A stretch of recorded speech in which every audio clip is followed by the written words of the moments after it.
હર હર મહાદેવ. હર હર મહાદેવ. નમસ્તે મિત્રો. ઇલેક્શન સુખ શાંતિ પૂરું થયું છે અને આ જો અમારા એસટી મિત્રો છે બધા 24 તારીખથી લગાતાર ડ્યુટી કરી રહ્યા છે અને આજે 27 તારીખ થઈ અને સવારે 6 વાગ્યા છે. અહીંયા વાસણિયા મહાદેવમાં મંદિરમાં આવ્યા છીએ. ચૂંટણીમાં જે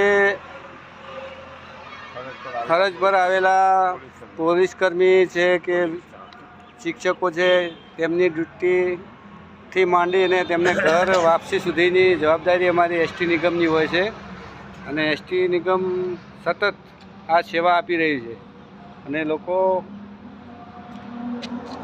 લોકોને સેવાની પ્રશંસા પણ કરે છે અને અમારી છેક શરૂઆતથી એન્ડ સુધી તેમને ઘરેથી લાવવાથી માંડીને ઘરે લઈ જવા સુધીની જવાબદારી અમારી એસટી નિગમની હોય છે અને એ માટે એસટી નિગમના કર્મચારીઓ ખડે પગે હોય છે. અને આજે અમારી આ ચૂંટણી આજે પૂરી થઈ કહેવાય, ચૂંટણીની ડ્યુટી. તો આ સેવા અમારી તમને કેવી લાગી તે જરૂર જણાવજો મિત્રો. હર હર મહાદેવ.